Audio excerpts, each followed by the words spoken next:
right, we started talking about something last week, and I feel like this light's too bright on me. Let's do that. It's amazing. Let's close this. It's amazing how bright it looks on the screen. It's really dark in here. Camera really absorbs the light, or emphasizes the light. Hello to everyone, Jan and Bob and Holly and Bruce and Martin and 6ix9ine and who else? And Tom. Oh, that's me. All right. Oh, Janos, nice to meet you. I don't know if I've seen you on here before, but welcome. We've been talking about the last couple weeks. Somebody posted some videos on the Discord, which you can join for free up there at the top. Somebody posted some videos on moving open chords around, and you know, it's,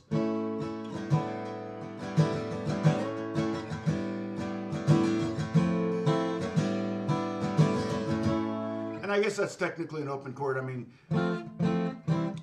it's kind of an E form chord, and I'll say I have terminology. I'll say shape, what it looks like, and chord, what it is. So, for example, this is an A shape, but it's a C chord. Okay.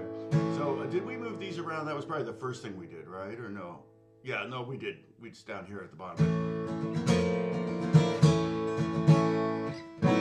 And anyone that worked, so there are going to be some that really don't work. I mean, unless you want some kind of creepy, weird vibe.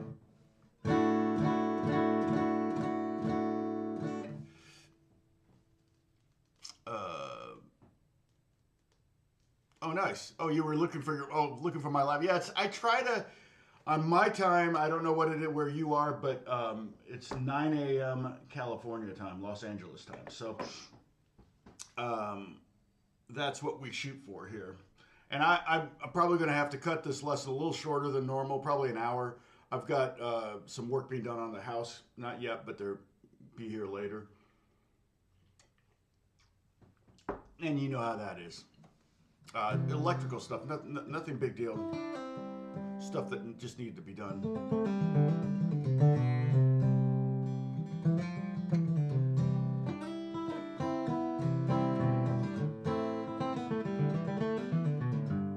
So what we did over here with moving those chords around, I kind of analyzed them and said, okay, here's what the chord is. Like, for example, this would be like a G6 over A, and let's see, that would be right there. And on all of these were all over A, and these were all over A. In other words, slash A. So you would call this F major 7 slash A. And this would be G6 slash A. Okay, so when you see a slash, the first part before the slash is the chord, and the second part is the bass note. And you would only do that, you wouldn't do a G slash G because that would be redundant. The assumption of if you put a G chord, if you write G chord on the chart, it's just going to be a G chord. You don't need to tell us what kind of bass it is. But if you want G over F sharp, then you'd want to put a slash and an F sharp. So that's generally how you read it. I have seen people accidentally, or first time they do it, they put the bass note first, and maybe their brain is thinking, well, it's the bottom, so it's the root, so let's put that first. So F sharp over G, but that would be actually this. Kind of a cool chord. But G over F sharp is maybe a little bit more common. Everybody take a sip. I dropped my pick.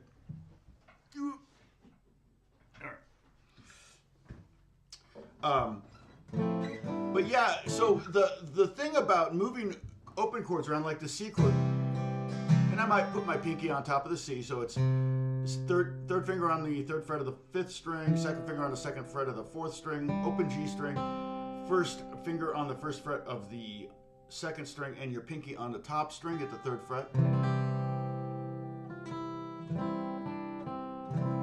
Okay, but if you take that and slide it up. It's a really cool chord. That's a D4 chord. So it's a D triad. I have a root, I have a third, I have a fifth, and then I have the fourth in there as well.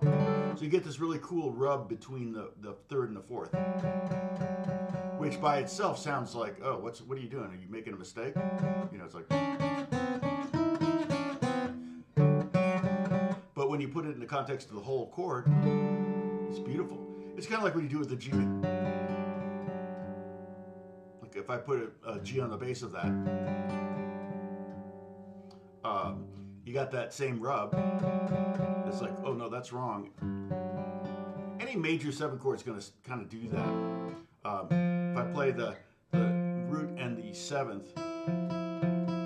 oh no, that's like a movie theme for an evil person. And then you throw in the third and the fifth, and all of a sudden it sounds gorgeous. Don't judge an interval by its cover. I don't know. So yeah, so it's a natural thing for beginners to kind of mess around with.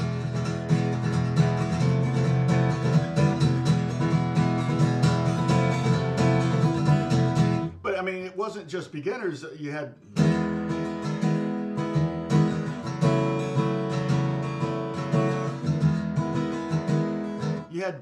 top 10 hits that had it.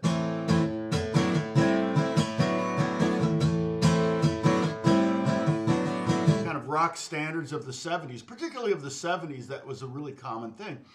I find that a lot of times in the 70s, they just did what they felt sounded good. There was, I would say there were a lot less formulas in songwriting, particularly by bands. Bands weren't very formulaic. People that were attempting to write a pop song typically were, but most of those, 99.99999% of those failed miserably. And I could find formulas in some different artists' writing. I always kind of felt like there was a bit of a formula to Hall & Oates writing, not in a bad way, in a good way. I felt like they kind of had to have certain elements in their songs to make it kind of be in their sonic landscape, and so, but it fit their wheelhouse really well. So, hey David, Arizona, what's going on, man? So yeah, you're an hour ahead of me, right?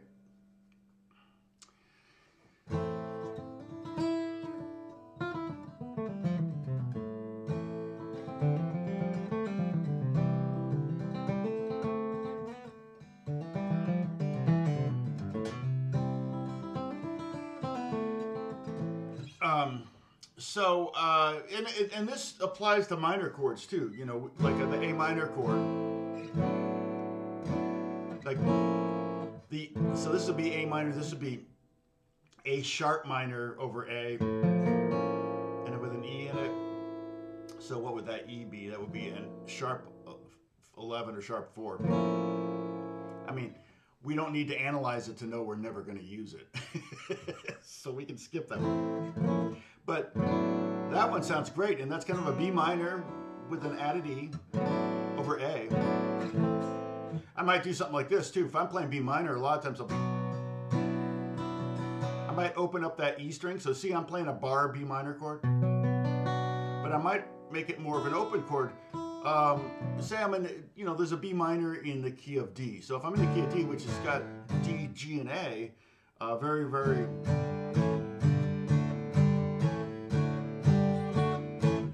guitar hand-friendly chords. But then the 6th chord, which is the 4th most common chord in any progression, is a B minor, and it's a little bit tough. So I might play a B minor with an E on it, not to make it necessarily easier. This is still a handful, although I don't have a bar anymore. So what I'm playing is 2nd fret, 4th fret, 4th fret, 3rd fret, and open.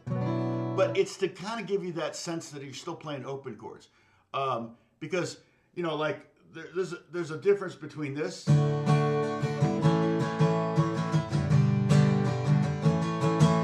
okay, that vibe on acoustic is very open, you know, kind of America, the band America, or even Americana.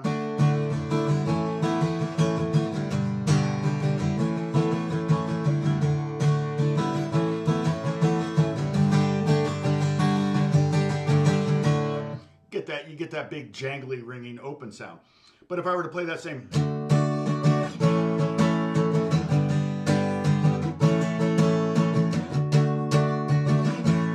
using bar chords, totally equally legit.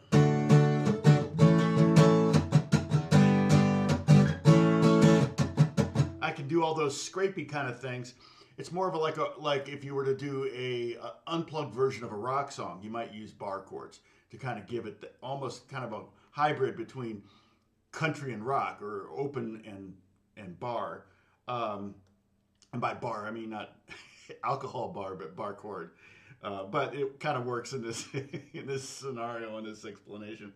But when you got a bar chord, you can mute all the strings just by lifting your finger, not the fingers off, but the strings off of the frets, so you get this dead sound, and so you get a lot of scratch. So if you're doing a Bo Diddley kind of thing,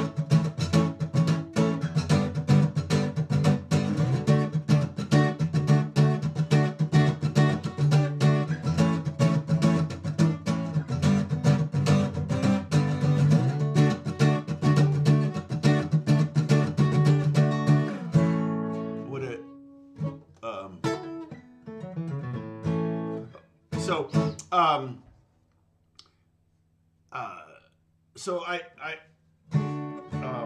will use bar chords sometimes on acoustic, but using them both in the same song kind of it's a little weird, because you're kind of going between that.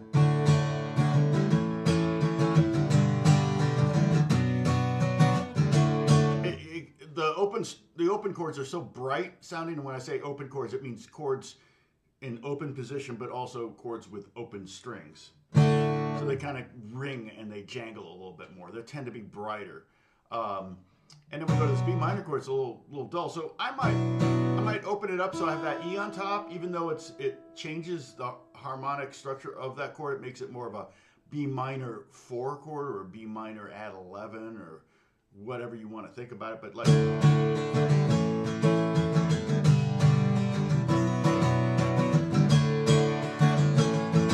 another thing I might do, I might just take a D chord. Okay, so top 4 strings, open D, then second fret, third fret, second fret. I might take these 2 fingers and just move them up 2 strings. Okay, so I'm going from the 1st and 3rd string up to the 3rd and 5th string. I love that chord. Sometimes I'll use that as a sub for B minor. And technically what this is B minor 7/11. So we've got 2 open strings in here. We have the open D string and we have the open E. All right. And that open E is the 11, or if we got a 7th in there, we can say B minor 11, B minor 7 add 11. B minor 11 would include the 9th. Again, now here we're getting into the weeds, into the music theory and music notation, okay? But B minor 7 would technically have a B, D, F sharp, and A. We don't have a D or an F sharp right now, so we don't have a 5th in here, but that's okay. The 5th is expendable most of the time. Hey Jeffrey, what's going on? Rock on. Hey Pepper, good to see you.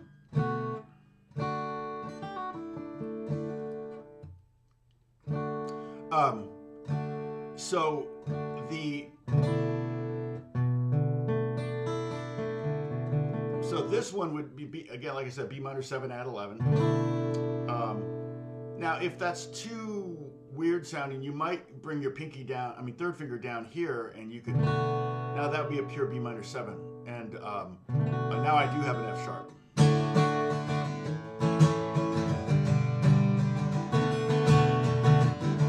I don't know.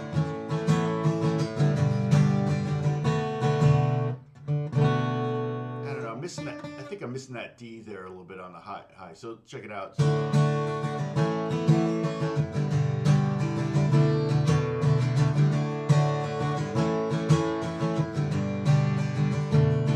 Still doesn't sound like a B minor chord, really. I think this one with the open E string sounds better, or just playing the B minor chord. But again, we're getting into that area where we're mixing the bar chord with the open chord, which is nothing wrong with that. But to my ears, sometimes I'm like, oh, okay. Particularly live, if I'm playing live and I'm having to plug in using the piezo pickup or even a microphone in the box. Anything you can do to make it sound more like an acoustic guitar, the better. People see you playing the acoustic guitar, they expect to hear open strings. If you play a lot of bar chords, I always, I taught clinics back in the 90s and having little pedal boards for acoustic guitar and amps that had all these effects on it, that was kind of all the rage at the time. And I didn't do that. And when I was playing, I just plugged direct in and let the sound man maybe add a little EQ or compression or maybe a little reverb or whatever, but I just played straight up. And I was capoing a lot. And I would have people say, man, your guitar sounds really more acoustic than mine. And I'm like going, well, what are you doing to your acoustic? And I go, well, I've got this great amp that, makes it sound stereo. It does this chorus thing and it spreads it. And I'm like, yeah, but now you're getting into the realm of electric guitar sounds. And the piezo pickup already sounds to me like a pickup, and it doesn't so much sound like this. I've told this story before. I was playing with my friend Fernando Ortega. We were doing worship every Saturday night at Chuck Swindoll's church in Fullerton. And we did that for a couple of years, and or I did it. He did it probably longer.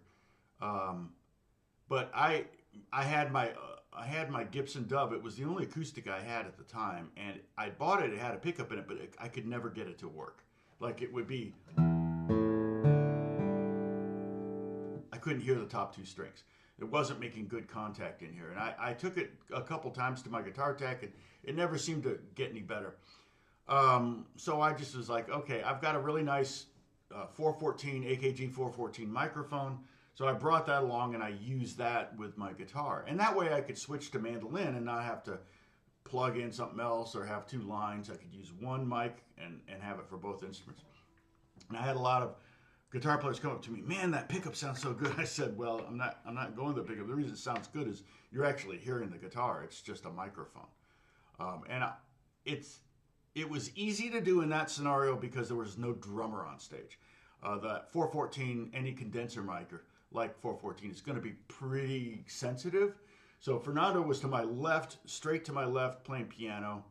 And then there was a cellist on the other side and then a female singer over there too. So the four of us were it. And so it was pretty bare bones. There wasn't anything really making a lot of noise on stage, which would make it difficult to mic an acoustic like that, because the sound man would just be driven crazy trying to, a lot of times they don't even have the drums up in the house because it's already so loud, and then to try to get the drums out of the acoustic guitar mic is impossible. So, but it worked in that scenario, and that was kind of a lesson to me. Is like, yeah, man, it just sounds so much better to have, when we do Unplugged at Shepherd, I often will. I have a 451 that I bring, kind of a pencil mic. It's right, it's over here. And that thing, again, it just sounds better. And we may do 4 songs in the set, I may play 4 different instruments. So for me, it's easy just to switch, like from a mandolin to a 12 string to a classical guitar to maybe a dobro or something like that, and not have to figure out how I'm going to get them, plug them in and everything. So, all right. So, Happy Slug, what's going on? Good to see you. You too, Jeffrey Boyle. Great to see you. So, like I said, we've been talking about moving open chords around. We did the C chord. That's a D4. That's just an E flat. That just works out perfect. I like this one a lot because you got 2 G's in there. Now, if I played it with open E string, it wouldn't work. That's kind of why I like adding the pinky to the C chord, to the C shape. So this is a shape, and that's a C chord. C shape, C chord, C shape, D4 chord, C shape, E flat major, C shape. Remember, I like this one a lot too because we have this. This is an F2 chord, meaning it's an F triad, FAC, which I think maybe we'll talk about. Maybe I'll do the chord theory, the triad theory lesson next week, where I'll teach you how to figure out all the triads. But I wrote down the skeletons of every triad name is right here. And so if we have, let's see, we have 17 different roots, right? C, D, C sharp, D flat, D, E, F, F sharp, G flat, G, G sharp, A flat, A sharp, B flat, B. No, it's 15. Did I miss something? I mean, we could do C flat and we could do E sharp, but that, you know, and B sharp. We won't. Those are really, really rare. But the rule still applies. But so we have 15 of those, and then we have 4 different triad types. We have major triads, minor triads. Major triad sounds like this.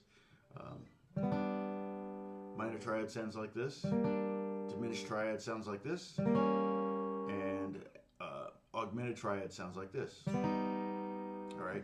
And so that's what, 60 different triads. But, right? Yeah, 60 different triads. But they all use the same skeleton.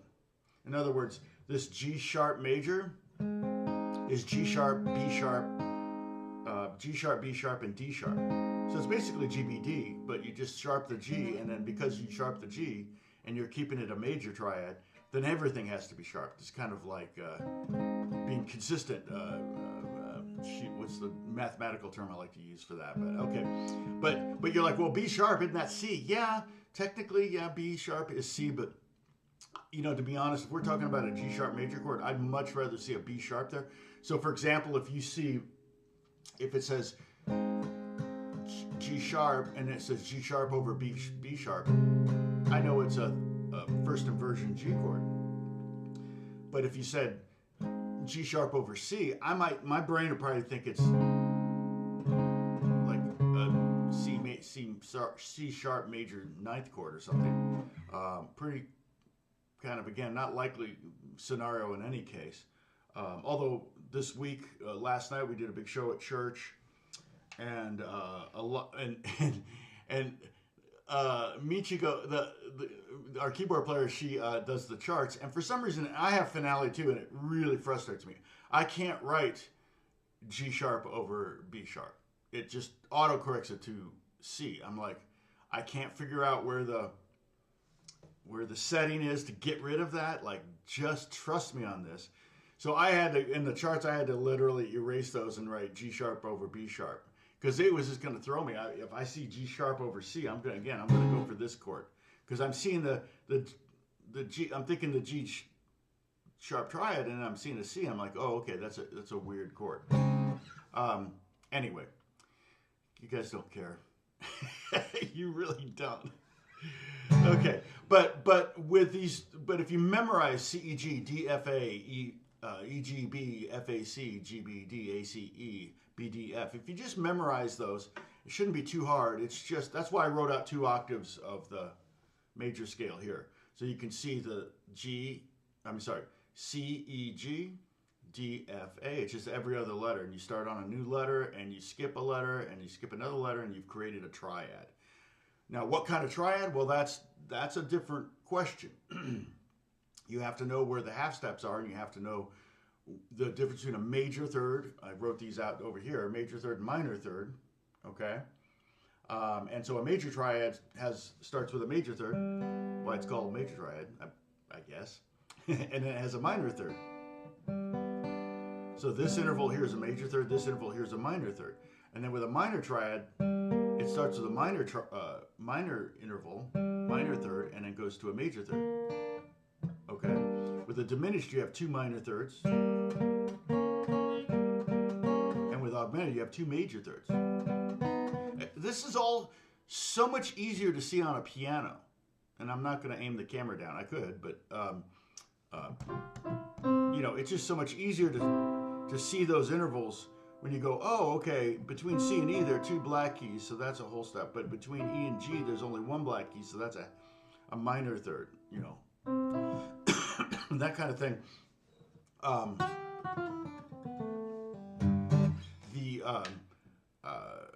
It's a lot, you know, guitar and music theory aren't a very good combination, but we'll get through it. Mainly it's going to be head work. It's not going to be so much fretboard work if we do this next week. I'm going to make some of these smaller over here. Let's see if we can do another one of these. We didn't technically do the E, did we? The E chord sliding around. And, you know, the things, the truisms about all of these major chords sliding around is that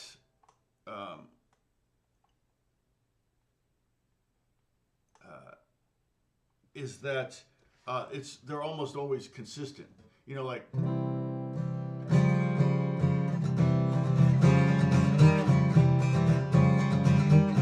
you know, that's going to sound real Spanish.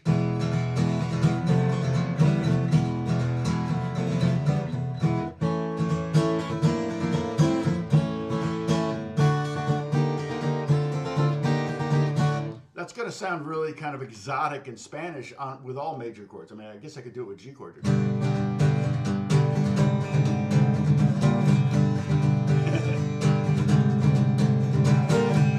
It's a little muddy down there, but yeah, you get the idea. And you could put the root in there.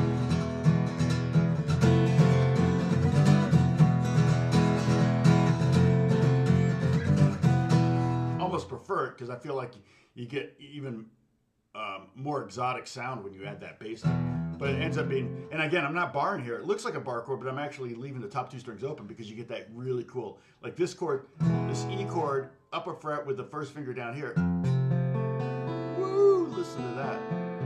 That's an F major 7 sharp 11. If I go one more fret up, it's a F sharp 7 with a added 4th.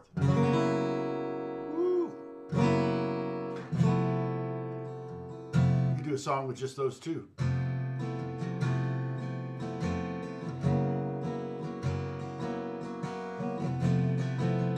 Well, I'll tell you here, okay, this is a good, Janice makes a great point, and I don't necessarily disagree with some of that. The music theory thing, here's where the music theory comes in handy, okay? You basically, you have, as a guitar player, you have two kind of roles, or 2, as a musician, this is true of musician, okay? You can be a player or you could be a writer, all right? If you're, and I probably spend 50% of my time playing and 50% of my time writing. And theory helps both of those roles in different ways. Theory can give you guardrails when you're writing, okay? A lot of times when you're writing, you think you're writing a really cool song, and then you write yourself into a corner, and you're like, how do I get out of this song? You know, I've written some melodies where I went, what was it? My friend Bob, who's studied composition at Juilliard, years and years, I mean, I'm talking 30 years ago, I wrote this song. I think it was Cape of Fear. And he loved it. He said it was one of his favorite songs. He said,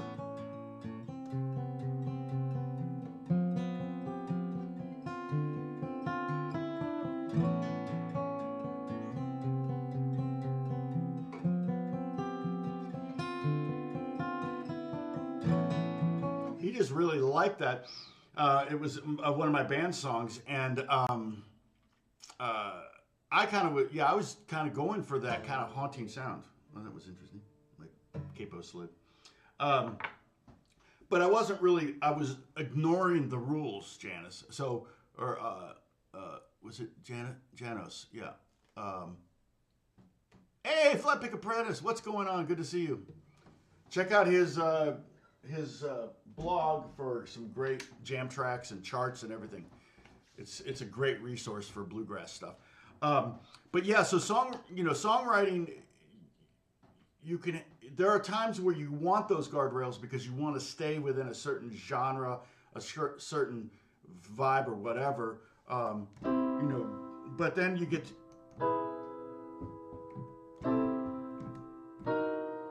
you know, then if you're writing a film score, you might want to ignore the key signature and the guardrails. But also, music theory will help you a lot when you're just a player and you're trying to figure out a song. Especially, like I could, you know, it's always easier. I keep picking up my guitar and putting it down. It's always easy, you know, easier kind of.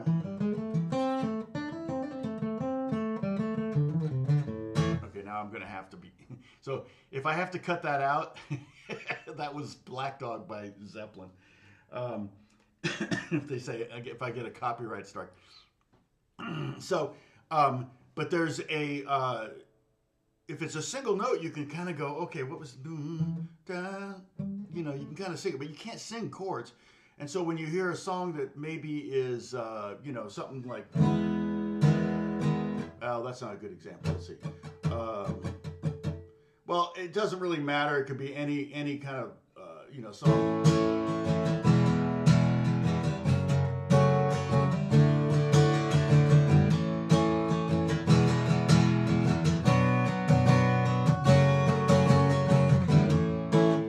Where it's just kind of doing random chords, and you know. But if you can figure out what the root chord is, in other words, what key is the song in, and one of the ways I always, the first thing you want to do is like, what's the first chord? It's not always true, but in this case it was true. I played A to E, F sharp minor to D. I played A to F sharp minor, E to B minor to F sharp minor. Okay, and so. You can go, okay, what's the key? We're in the key of A, okay, that's cool, okay. Or whatever chord the song wants to end on. So if you get to the end of the song. Now, you don't always end on the one chord, but it's a pretty good indication if the first chord and the last chord of the first chord of the song and the last chord of the song are the same chord, probably that's the key. It could be A minor.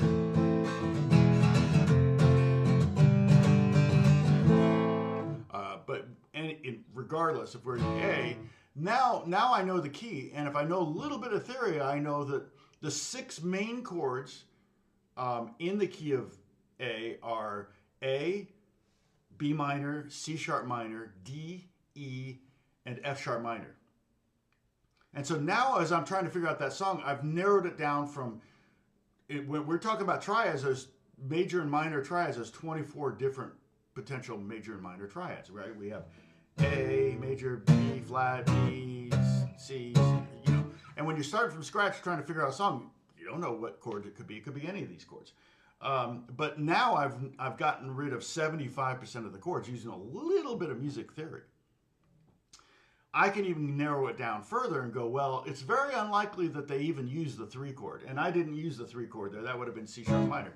So now as I'm fishing for chords, first chord is A. Okay, now what was the next chord? Let's see. I think it was E. I know what it was, but I know it's not going to be A, and it's probably not going to be C sharp minor. So it's going to be E or F sharp minor or D or B minor. You know, so now you've narrowed it down as you're trying to figure out, again, because chords are harder to figure out than single note phrases.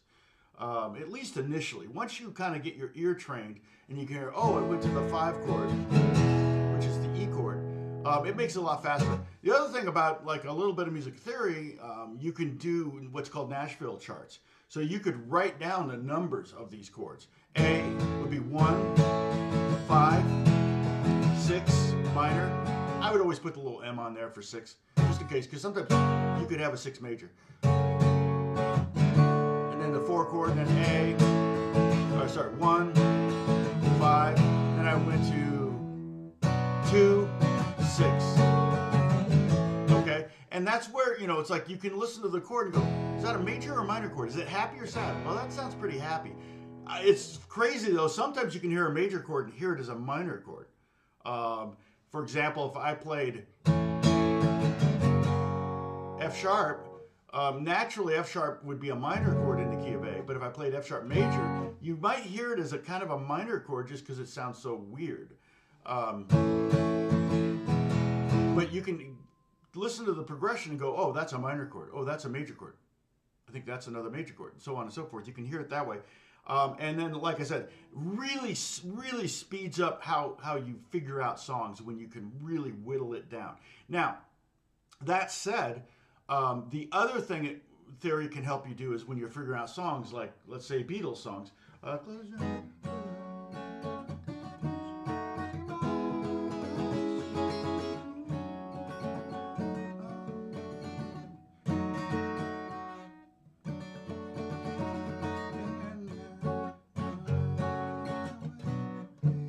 That was it.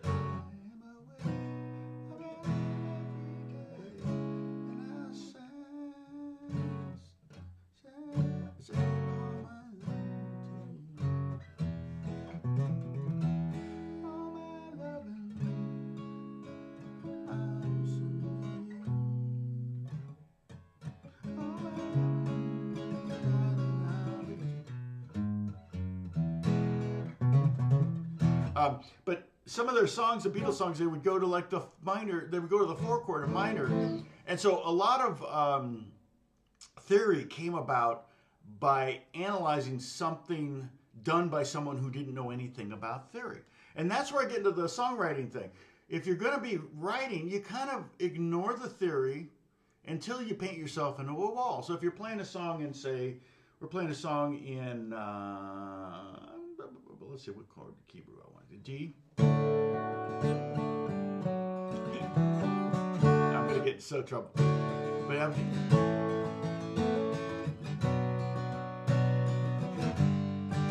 so I'm just doing kind of almost a standard pop thing.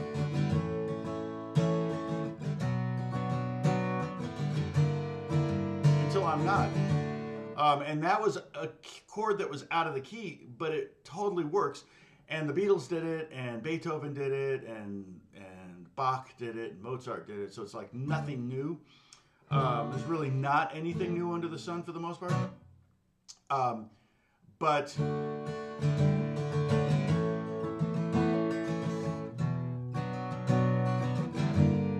let's say, you know, again, we were analyzing this. We were like, oh, well, that's out of the key. Well, but it works. Well, why does it work? Well, music theory tells you it works because you've created this tension between the, you know, flat 5 and a 6 and blah, blah, blah. And so you can use theory to kind of analyze someone's song and go, oh, okay, that's why it works. Again, that's kind of getting into the area where I think Janice was talking about, where it was like, yeah, it can kind of ruin you. But all it means is turning off a switch. All it means is just like, okay, when you're going to write, don't worry about theory. At least not at first. Now, again, theory, if you know the basic chords in the key of D, you can write a great song over those chords. A billion songs have been written with, you know, 1, 5, 6, 4. But maybe I'll go to the minor. Maybe I want to go to the minor 5.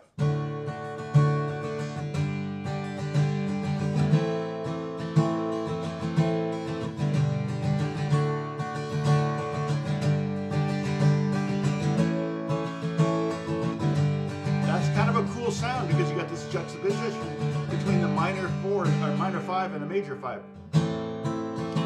So you could maybe save that for the verse or something.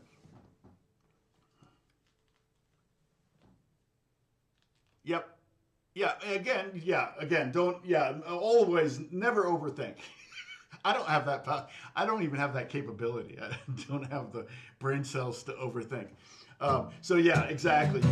That's kind of where we come in with this whole thing. The whole reason we're talking about sliding these major chords around, open chords around, is because we're ignoring the rules, and you might stumble on something that really kind of moves you. You know, you might not even be that. It might just be this chord. You're like, oh wait, I could use that chord in a song if I'm doing.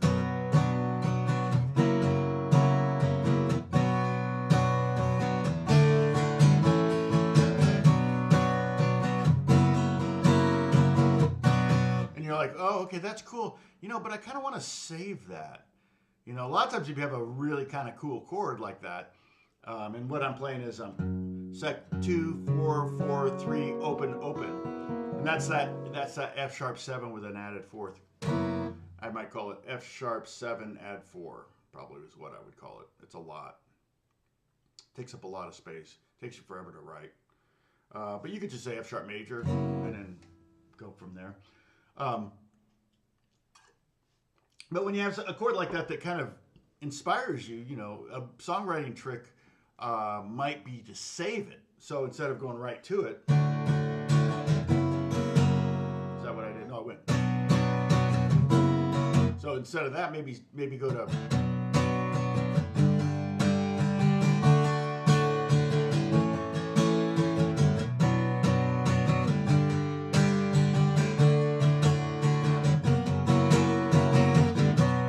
You've saved it for a moment. You've brought people in with the basic stuff.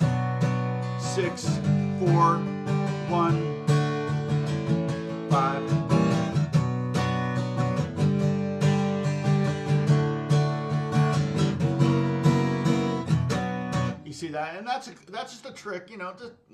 You've got something fun to, yeah, and don't block me either.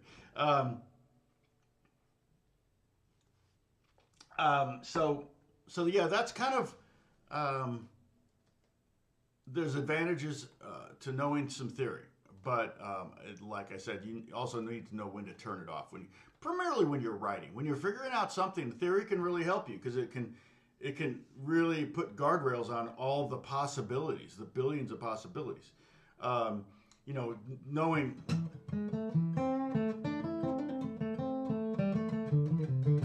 Knowing that Black Dog is kind of basically in A minor,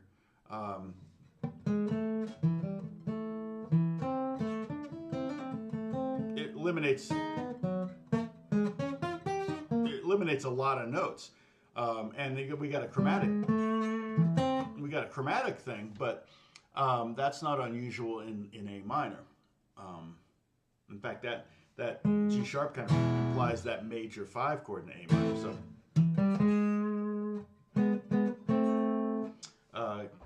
which I guarantee you that Jimmy Page was not thinking that when he wrote that song. Hey, Leon, what's going on? Greetings. Merry Christmas. Hey, yeah, that's right. What's today? Wait. So, oh, shoot. Yeah, my daughter, let's see. What's today? The 16th? So my daughter gets in next Monday. So, but she probably won't be getting in the morning. No, I guarantee she won't. Although they do gain time. I don't know where they're coming from. They're either coming from Kansas City or Tulsa. They're not coming from Joplin. Joplin has, that's where they live. Joplin has like one airport and 2 flights in and 2 flights out a day, pretty much. And they're both going to Dallas, I think. I think it's American Airlines. Aside from private jets and stuff, but for the most part, if you're going to book, it's not cheap. I mean, if it were cheap, it would be great, you know, but it's just not. Most of those flights are not very full. I filled it up with a worship team from my church, flew to Joplin, and we were like 50% of the plane. So I don't know. It was pretty funny. And, you know, being from LA and everything, when we were coming back, we showed up at the airport like an hour and a half before our flight took off. It was the first flight in the morning. TSA didn't show up until 10 minutes before the flight took off. We're sitting around going, our flight takes off in 20 minutes. We haven't even gone through baggage. You know, it's like, it was hilarious. I was like, my goodness, it's a totally different thing. I'm assuming the TSA agent probably was at another small, probably at Springfield, Missouri, and then came over to there and checked us in, and then we were good. But yeah, Leo, thank you for being here. So let's see. We didn't do the E chord. Okay, and again, like a lot of these those all work. That would be E. That would be F over E. And that would be F sharp over E. G over E. This actually be E minor 7. Just so you know. So if you're ever in a thing where you need E minor 7, let's say in a G key of G.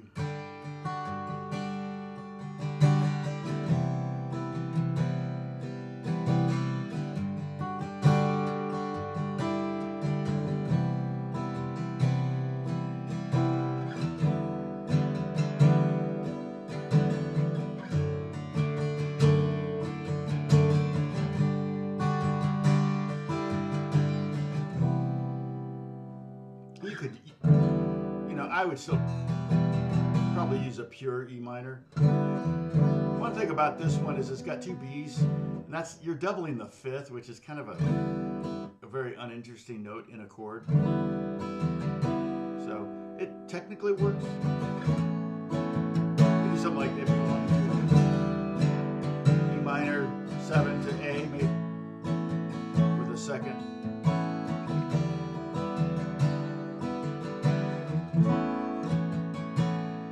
Yeah, it's kind of like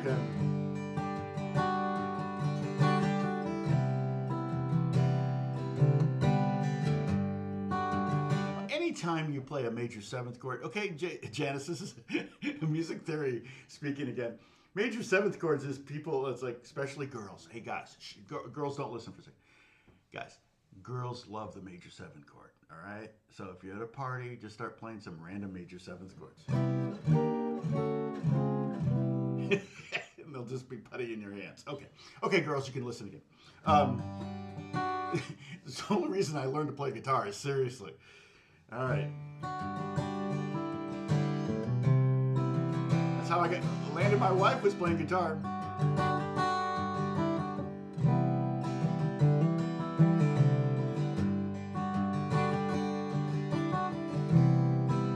Yeah, so I'm just playing F major 7 to C major 7. Kind of doing Wildfire by Michael.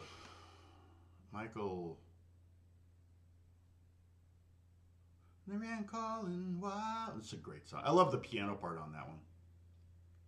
What are the chords that make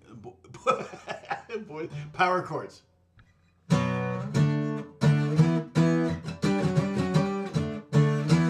Yeah, just play power chords. Or just like...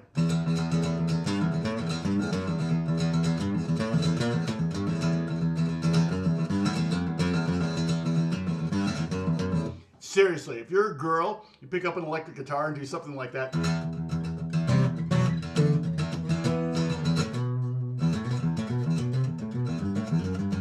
You do something like that, guys will be like, she's so hot. It's just like, it's that easy. Michael Martin Murphy, yes, thank you. 3Ms, 3M. He started 3M. That was why they call the company 3M. Fraud alert, fraud alert. I put a lot of cream in my coffee today. I didn't, they did. That's fine, I like it that way. Yeah, so, but yeah, so that's technically, could be, if I put the G in the root there though, that's a G6 chord. It's kind of a pretty chord. Again, we have 2 Bs, but now it doesn't bother me. Having 2 Bs now, you see this chord, the Bs bother me. In this chord, they don't. Because in this chord, E minor 7, those Bs are the 5th. Kind of a note you don't want to emphasize too much. You don't want to have too many fifths. It's just like, just boring. But now, having a 2/3 is, is fine. Because now I make it a G chord. Now those Bs are thirds. Isn't that weird? But I still would probably gravitate towards this. If I need an E minor 7, I might put the 7th here. D2 over F sharp. And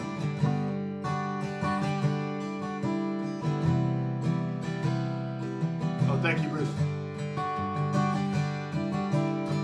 Oh, you know what? I need to keep my phone handy because he'll text. But I have my ringer off always, so I don't. Bruce, you know that. Text me and it's like 18 minutes later, I like, oh, I got a text. Which I think is kind of, well, for one thing, it's necessary for me if I'm recording. I don't want to have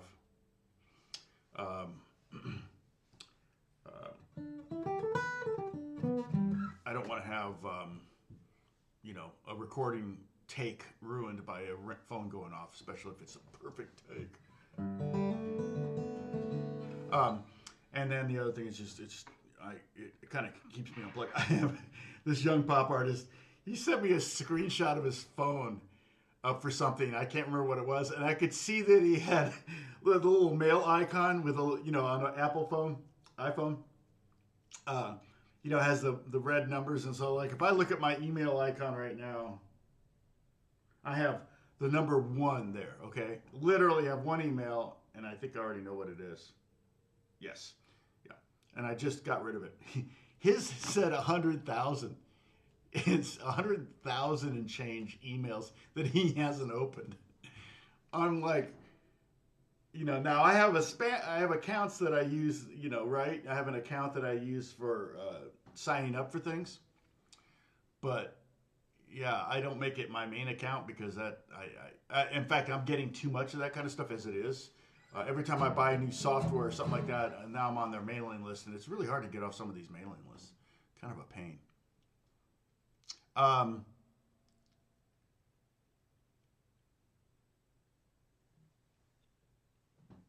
Yeah, Dennis.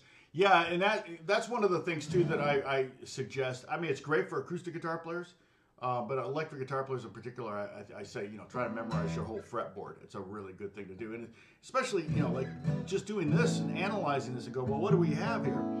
I have an A, I have an E, I have an A, I have a C sharp, I have a B and an E, so that's an A2 chord. Now see, the B flat one doesn't really work very well because of that open B string, but if I were to analyze it, it would be B flat with a flat 9, add flat 9, and sharp 11. I've never seen that chord before, but if I ever did, that's what it would be. I like the B. So here's the 5 chord in the key of E. Remember, we're using an E shape. I'll use this, you know. So play E. You can play it regular. Now go up to where what would be an A chord. So we kind of play an A over E. Okay? And that would be at the 6th fret. So my first finger is at the 6th fret. If I were thinking bar chord wise, I would tell you to be at the 5th fret. Or if we had our first finger on the bottom string, I would say 5th fret. We'll do that next. That's kind of why I was fingering it this way. 6th fret, 8th fret, there's your B. And here again we have that rub. We have a semitone. A semitone is this. 1 fret. This is also a semitone. Right? This is a semitone. Charlie's Angels is a semitone. Jaws, semitone. Okay? And those are semitones played next to each other. If I play them at the same time, I get that. Sounds awful. Right? But crazy thing is, you don't really hear it though. It's like, it sounds gorgeous in that kind of B over E. Because I've got that D sharp and I've got the E ringing out. And if I put my first finger down here, so all I'm doing here is I'm playing 1, 4, 5.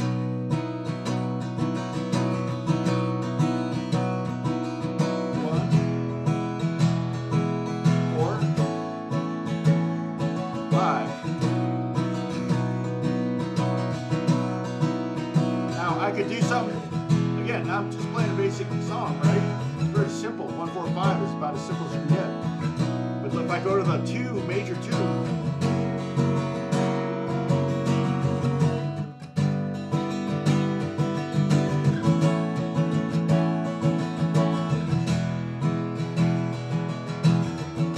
and in the 70s, they would have written a song over that. That would have been, you know.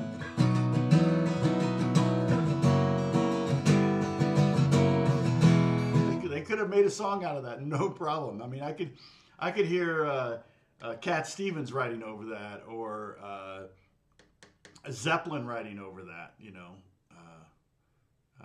So, Dennis, you can always dream. Oh, thank you, Janice. Come back, please. Yeah, exactly. Pull up some beats, exactly, and write your masterpiece, exactly. And ignore theory until you paint yourself in a corner. You're like, dang it, how do I get out of this corner? You know, then turn on the theory, because it helps a lot.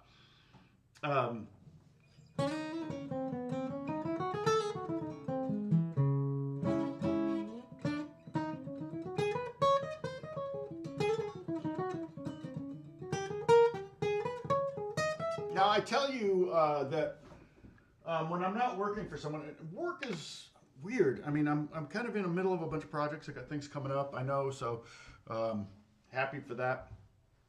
Um, but if I'm not working for somebody else, I work for myself, and that takes on a lot of different. In fact, I've got a meeting tomorrow to find out what some needs of this one company that I write music for. I've been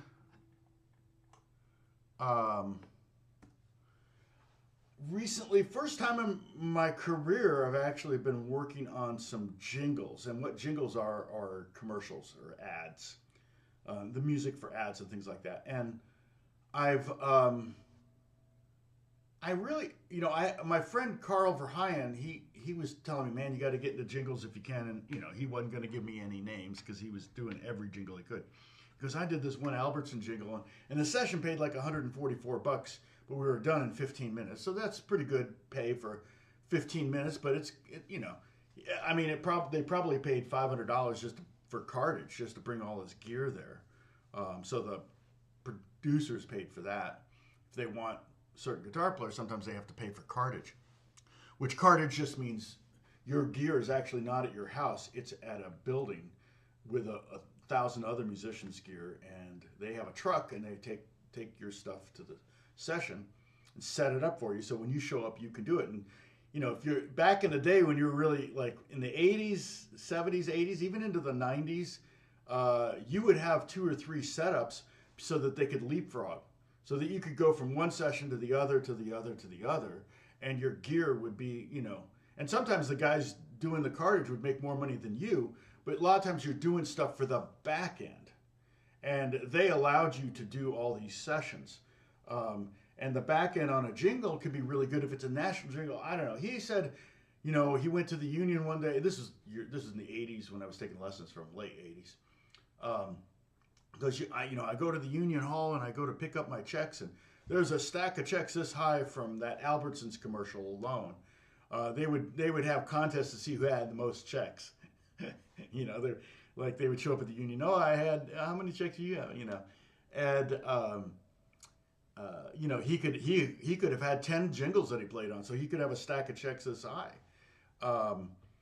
And those, oftentimes they're all $144 checks because they're called reuse. And if it was done for a region and they wanted to use it in another region, they have to pay you again. And it's only good for 13 weeks. And if they want to use a song another 13 weeks, they got to pay you again, so on and so forth. Okay. Well, I never really, technically I've done 2 jingles in my career playing guitar on where you could hear me. Let's see. It was, and I don't remember ever hearing the ad. A friend of mine from church was hired to do a jingle for a pastrami place called The Hat. And I think they had 5 or 4 chain. It was a very, very small chain in LA. And it was like a 50s thing. And so I just kind of did a 50. It was pretty cheesy, super cheesy. And maybe aired on the radio. I don't remember ever hearing it. I don't know. That was my first jingle, and I think I made $50. The next one was interesting because, in fact, at church I was doing the Christmas show, and the drummer's wife is one of our worship leaders, and Russ Miller's a drummer, and he hired me and a bunch of people from church to do a gospel thing, and it was technically a live demo. And so,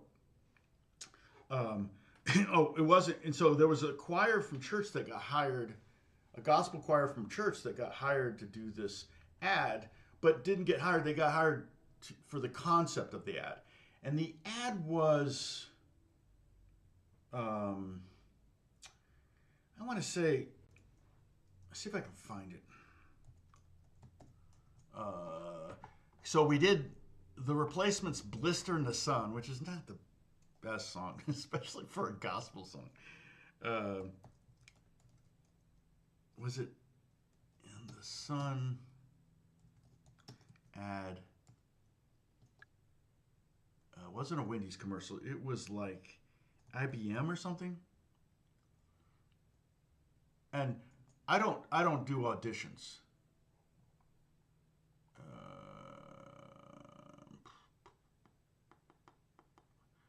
Maybe I can find it later. I don't remember. Okay, but generally I don't do auditions. You just call, musicians don't do auditions. They just get called for gigs because if I working for somebody I've worked for 10 times, they don't need me to audition. Or you're on referral or whatever. But this was an on-screen thing. So for on-screen stuff, sometimes you have to. It's an ad, a national ad on screen. And so what they wanted was they wanted all these different versions of Blister in the Sun, a heavy metal version, a classical version. And so I don't think we got paid, but apparently all of these, so we show up at the audition. So first off, it's in frickin' Santa Monica, which is no good way to get to Santa Monica, especially from Pasadena. It's just gonna take you an hour and a half no matter what, right? So knowing that, you leave 2 hours early, you get there early, and there's a string quartet there, there's a punk band there, we have a gospel choir, like, I don't know, 8 singers. And again, they got the gig. This is important to know. They got the gig, but they needed a band, so they asked Russ, and Russ hired me and Pee Wee and I think John Fluker on keys. So it was the 4 of us backing them up. And it was just Blister in the Sun, and literally we only need to play like 30 seconds of it or 60 seconds of it, okay? So we're at this audition space or whatever. It's actually a rehearsal studio, and they set up all the rooms with, it's a big production. They set up all the rooms with each of the individual things, and then the staff of the ad agency go from room to room to room to decide. I don't know if they knew that in advance that it was going to be a collage of things. I think they did, actually. I think that was the plan. So they were going to have like 5 seconds of gospel and 5 seconds of classical and 5 seconds of blah, blah, blah. And I don't know if we had to all do it in the same key so it would transfer. So I'd like to find that ad. But so again, there was a country one, there was classical, there was rock, we were gospel. That might have been it. And probably the premise of the ad, whatever it was diversity. So this was 10, 12 years ago. So again, we do this, and we're not normally auditioning. Now, on a side note, afterwards, after we did this, Russ says, "Hey, let's go to this restaurant in Hollywood." So basically,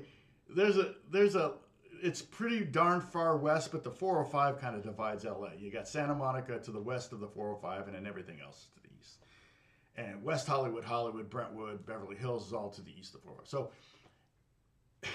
we were done at 4, which is the worst time of day to be on the roads in LA. And I'm coming across, and I'm like, I'm in street traffic, and it's not moving. I'm trying to get to the 405, and there's a exit. Actually, I'm not even trying to get onto the 405. I'm just trying to get to the other side of the 405. So I'm like, okay, well, I don't need to be on this street. I don't need to be on Wilshire because I'm not getting on 405. So let me go south and get on the street below that. Well, that street was just as crowded because people were using that street to bypass Wilshire. And then I went down to Sunset or whatever, and Sunset was, that was just as bad, and that had it, And like, it took me 45 minutes just to get to the other side of the 405. It was like, oh my gosh, I could never. I mean, if you lived in Santa Monica, you would just never leave. Just, obviously early in the morning, late at night, whatever, different thing. But man, it was brutal. That aside, so we got dinner that night. Okay. Well, we find out that the ad agency was recording us, which we knew because they were filming us. And they also mic'd us up and everything, and they did that with everybody. They were recording us. And they were going to use that recording in the ad and not pay us. It's like, thankfully, I would have been like, wait, what? Well, what can we do? Well, that's not right. Russ, the drummer who had done a lot of this kind of stuff, said, no, that's not going to happen. No, they can't do that. So, Well, the singers who got the gig, they were like, no, no, no, don't rattle it. We don't want to lose the gig. Because for them, SAG gig, they're making a lot of money because they're on screen. They can make 50 grand from this each. We're just looking at a couple $100 and then maybe some residual payments, right? So the singers were like, or the lead singer who got the gig was like, no, no, no, no, don't rock the boat. And he goes, no, this is illegal. First off, they can't do it. Secondly, it's immoral, and you're wrong for asking us to help you. Oh, we'll pay you. And like, no, because there's residuals. You're not going to pay us residuals. So Russ rocked the boat, got us to do a session. They booked the session in San Diego, like 3 hours away. The ad agency, they were trying to, I think, to discourage us from even doing it. Because all we did was replay what we already did. But it was pretty scummy. So that was and so I think it was like $240 or something for the session. And then I got some checks for like $96, like randomly for the next couple weeks or a couple months, or no, it would have been the next year. I probably got 2 checks for like $96. So the session ultimately paid maybe $500 for all of that, for having to drive to Santa Monica. And something tells me we went there twice, which was stupid. I mean, like I said, I don't normally do auditions. Actors do auditions all day long. That's what they do.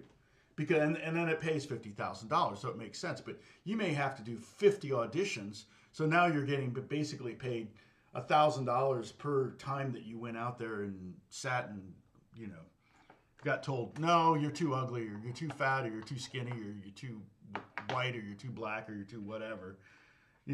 Actors have to put up with so much crap. A musician, we just kind of show up and we do our thing and then we leave. It's pretty simple. So, but yeah, it's a weird business, and but the payoffs can be pretty good. And like I said, if that ad had run for who was it for? Was it Dell? Was it Adobe? Advertisement. We put advertisement.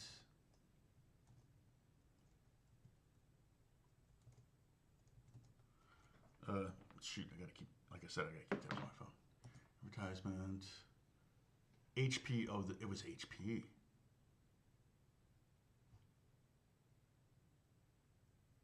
Yep, there it is. 12 years ago. So they re-recorded the choir. A sitar. Choir. Metal. The notebook made for music. The DD6T with Beats audio, quad speakers, and HD screen. Hilarious. So this is the hit. And it's crazy because I don't think you ever hear the music for the band. So you can see it there.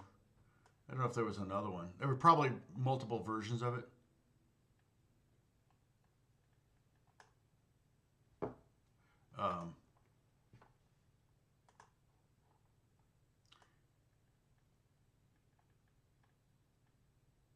Yeah, so HP. So it was HP. It was a computer company. Oh.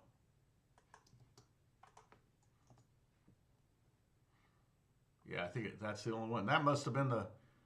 I don't see any others, but really nothing to it. It's funny how much, people get for doing that, and how much it pays and everything, and how much, the ad agency pays. So anyway, all of that to say, one of the things I've been doing that I've never done really before is this Jingle House, which they work for ad agencies who work for corporations, for marketing departments of corporations.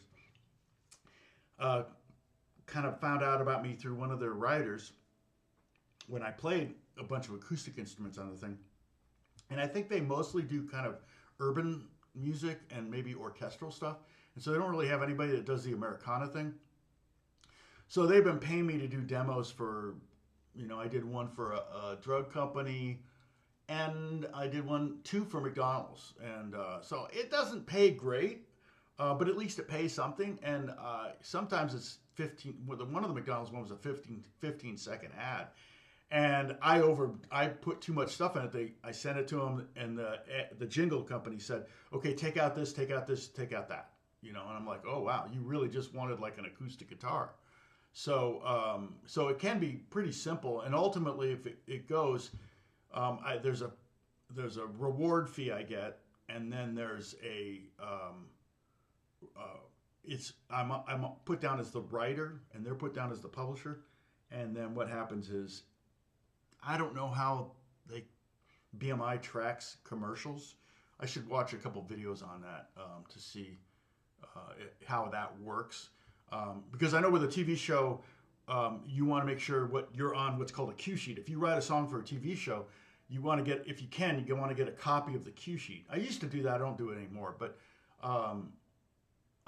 that way you can kind of go, oh, okay, I'm 17 seconds of this scene of this TV show. And hey, Good Karma, good to see you. Thanks, Pepper. Thanks, Joseph.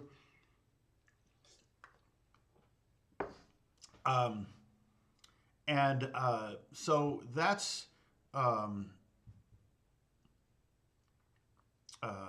of one of the things I've been doing lately. They've been kind of hitting me up for things, and it's like sometimes you get a video, sometimes you don't get anything. It's just a script, so you kind of have to just use your imagination, which I don't really have a problem with that. So,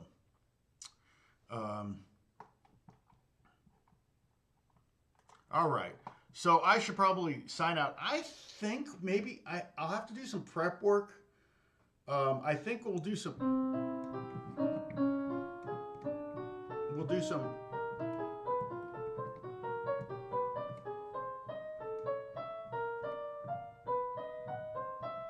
some music theory, chord theory.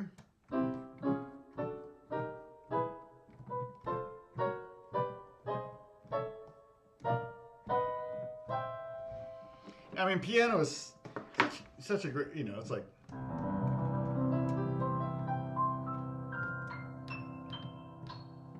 You can do that in any,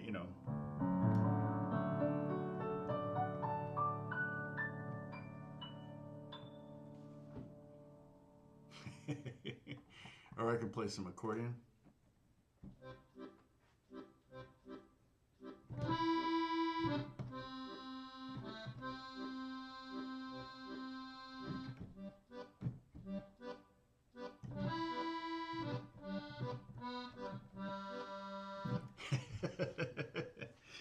Anyway.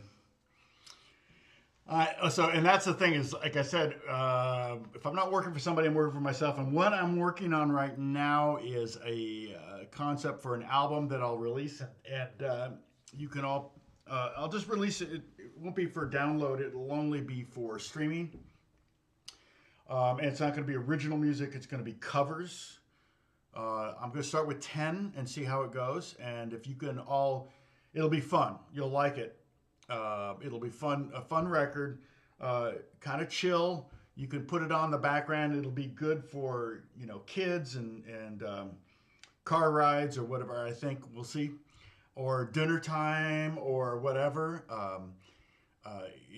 Like I said, it's be pretty mellow. It's not going to be crazy. I'm going to do some gypsy. It's going to be kind of like gypsy jazz, but not over the top, like flashy stuff.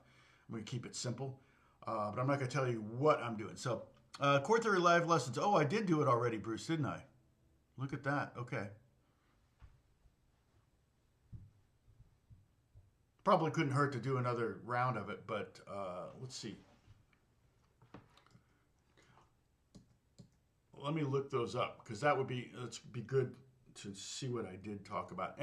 And what chord theory is one thing. I think that was more like for songwriting and stuff like that. I think triad theory would be a different thing, and I'm not sure. And it might be a thing where I may have you do a chart and then post it on, screenshot, take a picture of it, or whatchamacallit, scan it and post it at the Discord for all of us to grade. And the goal of it is to try to get you just to memorize these skeleton triad shapes, okay? Yeah, well, I want to thank you guys for being here. I wouldn't be doing this if nobody was here. So let's see, what did we peak out at? Of course, now we're peaking at 29. That's hilarious. 30. Oh, I can't believe it. Okay, so should I keep going? Bob's taking off. Okay, well that's fine, Bob. Um, so what I did before, you said I did chord theory, right?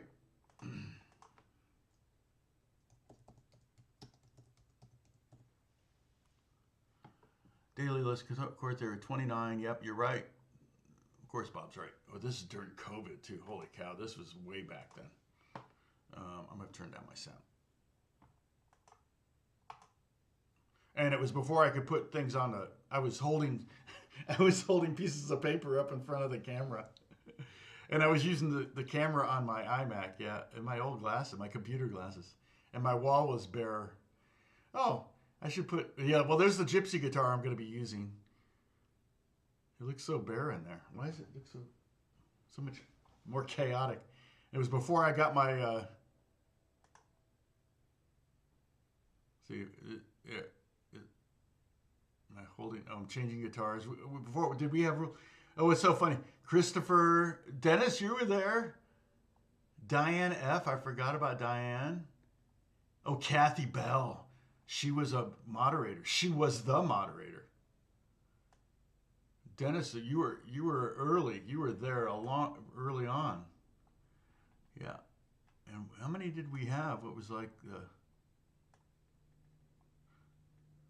I'm gonna like it.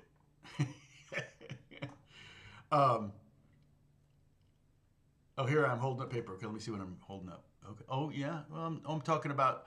Oh, I'm talking about ninths and things like that. And yeah. So this is 29. This is the last one.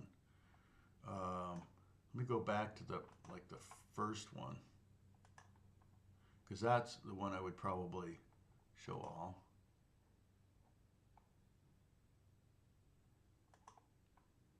There we go. 22. Here's 22. Let me open that up here. View on YouTube. There we go. That's what I want. Got to get an ad. Oh, no ad. What? Get out of that. Oh, this is the end of it? Sulkin, Family Chiropractic. Oh, wait. Who was that? That was David, I think, right? There's Kathy Bell.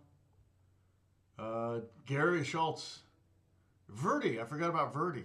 Hilarious. Oh, good. Kathy, I hope she's doing well.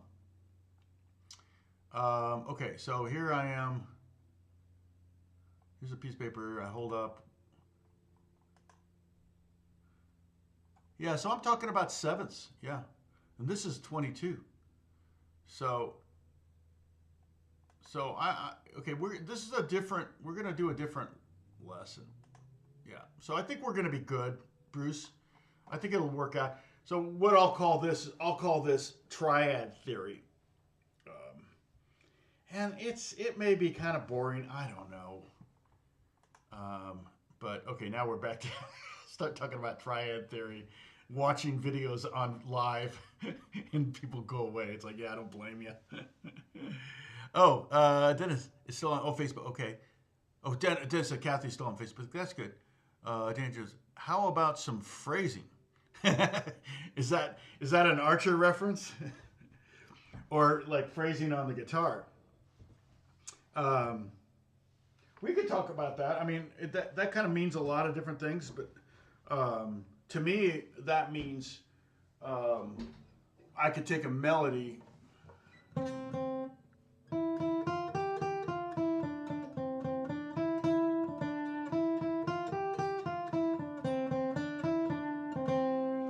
and that's about as simple as you can play it, right? But to do phrasing would be ways to play that to make it more interesting.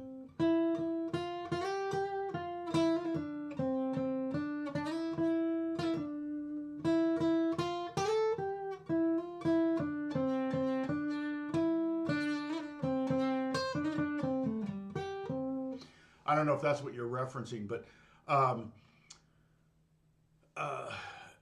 and To be honest, that's phrasing is one of those things I have to remember to do when I'm doing sessions. Like I'll have these really complex, sometimes very very complex guitar parts.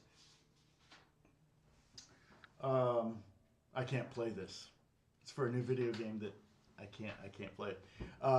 But I did do some phrasing on it. I did a kind of like. And he said, "Don't do that. Just play the notes." And so it's fine. It was like a short phrase, probably 25 seconds. And I sent it to him before, like I said, something like this. And he goes, "No, very close, but don't do those slides. Just play the notes." But yeah. And he said, "But be more relaxed with the time," which is another thing. So the reason phrasing on guitar for me is so important, and then having being able to move the time around where you play a little behind the beat or a little ahead of the beat. More behind's always better, I feel, but behind and then maybe catching up kind of thing, is because they're hiring a human. They're not hiring a computer. They can have a computer play it if they want it, but if they want a human, they want my phrasing.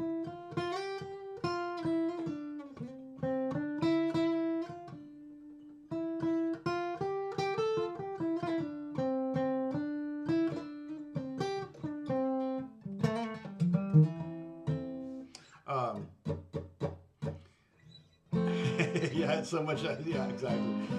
So Sam, you'll be with me.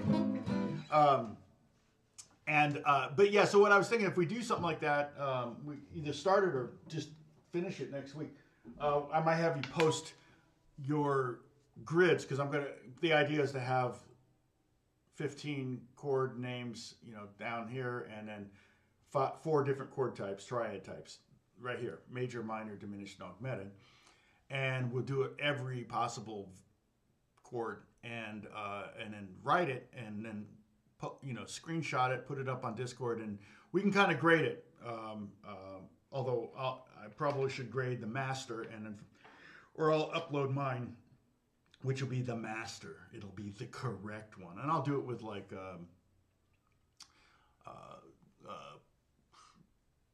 that called? Well, it's numbers on Mac and it's Excel on Microsoft. So kind of an Excel spreadsheet, I'll do it, and that'll be our master that you can check your work against. We could do it that way too. Kind of like a homework assignment though. It's good. It's kind of one of those things where I would create it and handwrite it. I would create, like on a piece of paper, just, on a notebook piece of paper, you basically have 15 lines and then 4 boxes. So it's going to be 60 different. Why did I think it's 17? Let's see. E, F. 1, 2, 3, 4, 5, 6, 7, 8, 9, 10, 11, 12, 13, 14, 15, 16, 17. Yeah. I must have forgotten something when I was counting up before. So it is 17. So it'll be 17 times 4, so whatever that is. That's 68. 15 times 4 is 60, then, yeah. So 2 more 4s. 68. So it'll be 68 different variations. And you will learn something new. You will find out there is something called a double flat and a double sharp, because we will have those. In fact, I don't even know how to notate that. I may just have to put 2 sharp signs and 2 flat signs, because there is a notation for double sharp.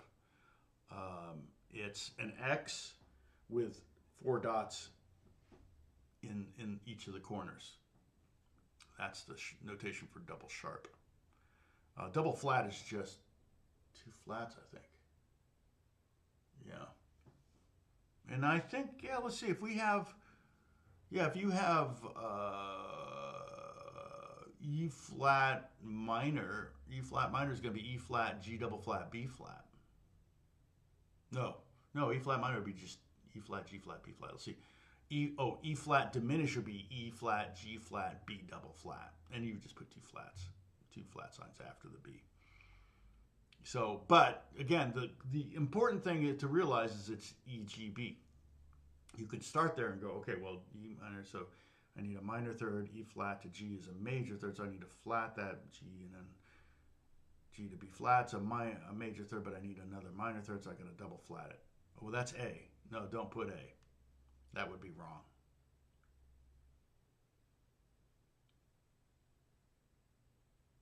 Oh.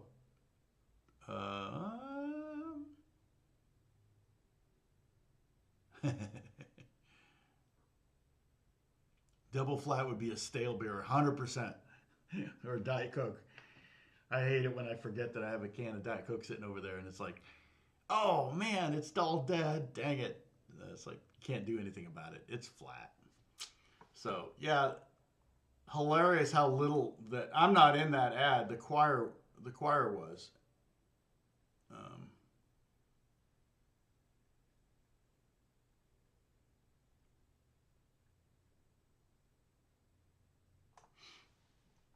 All right. Oh, no, this, okay. All right. So I will